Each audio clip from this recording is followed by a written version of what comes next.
Hello Capricorn, Sun, Moon, Rising, and Venus signs. Kamusta kayo? Sana po'y nasa mabuti kayong kalagayan. Welcome back po sa Star Tarot.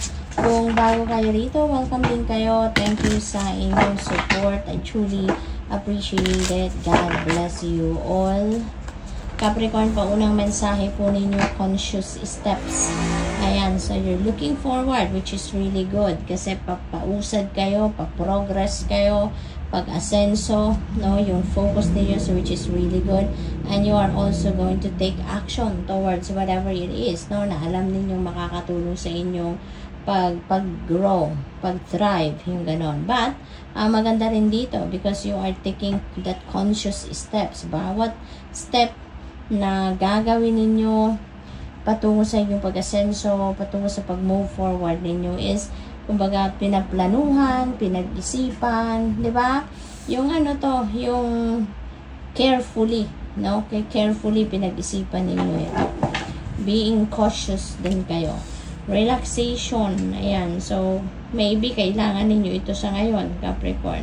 Or maybe ito yung pinaplano ninyo, ito yung ini-envision ninyo sa ngayon na gusto ninyo mag-relax, gusto ninyo na magpahinga lang, gusto ninyo na magmuni-muni, yung you're seeking for tranquility, for serenity, yung mga gano'n. So, which is really good kasi you've been working so hard, no? Napakatyaga ninyo, napakasipag ninyo, kaya deserve din ninyo ito na magkaroon kayo ng peace, no? Magkaroon ng happy times din para sa inyo. Ma-embrace nyo naman yung delight, kumbaga, no? What else? We have letting go of urgency. Ayan, surrender. And there is a sense of surrender dito. Maaaring ang iba sa inyo dito nagka-cramming na, no? Nagka-cramming na. Baka meron kayong timeline na sinet para sa sarili ninyo and maybe it's nearing at maaaring na ano kayo, napipressure kayo.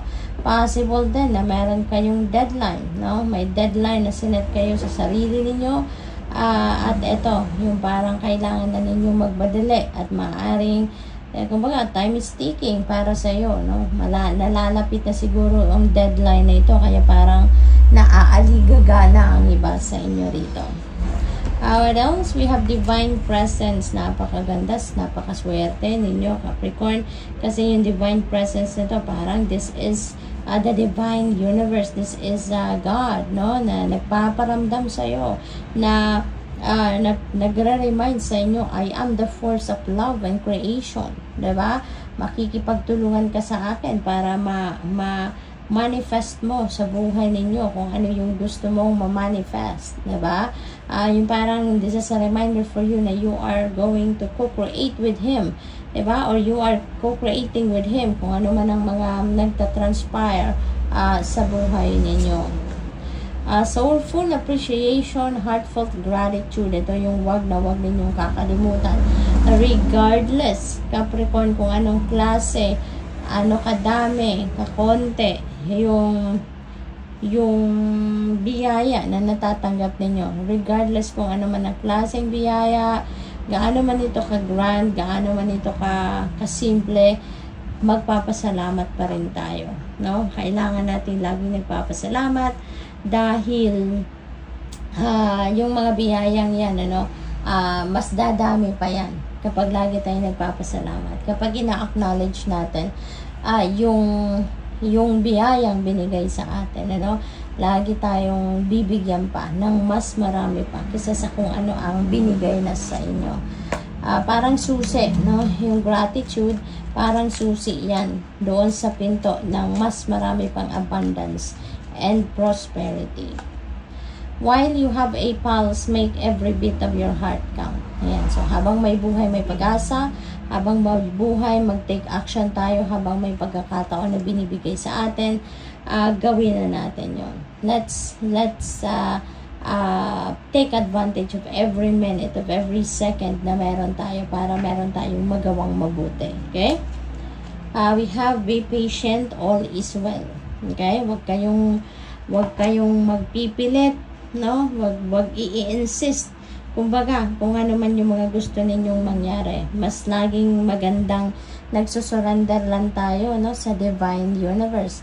Surrender to the natural ebb and flow of life. Kasi with that, mas mapapansin ninyo na mas magaan ang buhay, mas magaan yung journey, mas mabilis ninyong mapagtagumpayan ang mga bagay na pinagsisikapan at pinagtatrabahuan ninyo. So you really have nothing to worry about, okay? Surrender it to God, no? At hayaan mo, kumbaga, let go and let God, 'di ba? Allow the destiny to unfold in its own pace, ika nga, no? We need to we need to try to be patient, okay? Hindi pwedeng kung anong gusto natin yung talagang i-insist natin kasi maraming mga bagay that are beyond our control. Kaya mas magandang para maging stress-free ka, 'di ba? I-offer mo na 'yan sa Panginoon. Okay? Let go and let God. Seeing a rainbow is a sign from your loved ones in spirit. Ayan, so Capricorn, kapag nakakita kayo ng rainbow, regardless kung saan, no, basta rainbow, maaaring naka-drawing yan, naka-frame yan, naka-picture yan, maaaring nasa cellphone ninyo, nagbabrowse kayo ng social media platforms ninyo, regardless kung saan ninyo nakita, or even doon sa yung totoong rainbow, diba? So, regardless kung saan ninyo nakita ang rainbow, alalahanin ninyo that is a sign from your loved ones in spirit. Ito yung pakikipag-usap sa inyo yan. Message sa inyo yan ng inyong mga mahal sa buhay na nag-passed on the other side. Love will get you through. Diba? Kapag may pagmamahal, may pag-ibig sa puso natin, all good things will follow. Diba? Maraming magagandang biyaya, magagandang bagay maaaring mag-unfold sa buhay ninyo kapag lagi lang na nandoon kayo sa you're focusing on love, you are projecting love, or you're seeing things, people and situations in the eyes of love.